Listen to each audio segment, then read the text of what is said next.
So one of the things that you said that I thought was really interesting was your thoughts on inflation and when it was going to start showing up in the economy. And I remember when $6 trillion was added to the economy, I was running around like the world was falling, and I got called Chicken Little. But it does appear from what you're saying that you think inflation is showing up in the world. Where do you think it's showing up first?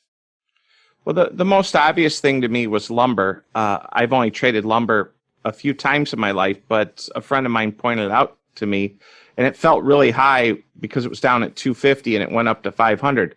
And then it went up to 1,000. And I called a couple buddies in construction, and I said, obviously you realize lumber's gone up. They said, not only has it gone up, it's tripled, it's quadrupled. They went to Home Depot one day and they just didn't have a lot. And there's just people like me. During the pandemic, I'm part of the problem. I redid my back deck. My back deck was older, and I said, wow, I'm home, and we're going to spend a lot of time grilling and on the back deck. And so we bought about $1,500 worth of lumber, and then there was a couple $1,000s in labor to just replace the boards. And that $1,500 worth of lumber would be $4,000 or $5,000 now. That would probably be enough to stop me from that project and maybe just stain the old deck. But I'd still have to go to Home Depot and buy a gallon of stain. So people are fixing up their homes, their yards. My home's been painted.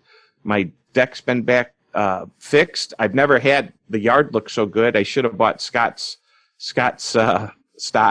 Miracle-Gro. It's really wild to watch these stocks in Home Depot and Lowe's and just anything that has to do with fixing up your home and your environment and making the quality of where you live better. But that comes at a cost to other industries, Vance. What other industries are not able to charge higher prices now?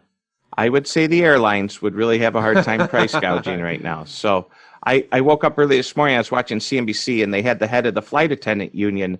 And my wife, Gina, used to be a flight attendant for United Airlines. So I'm grateful. When we first got married, we received our insurance from United Airlines for several years. And then she was actually flying the day of 9/11. And strange story, but you like to do podcasts and we have an hour to talk. My wife, Gina, used to fly that flight that went Boston to LA. She used to fly that flight for United Airlines, and she knew several of the gals on there. And so she got furloughed. That day was enough for her to stop working, and we started a family. But United Airlines paid our insurance for 4 years after that.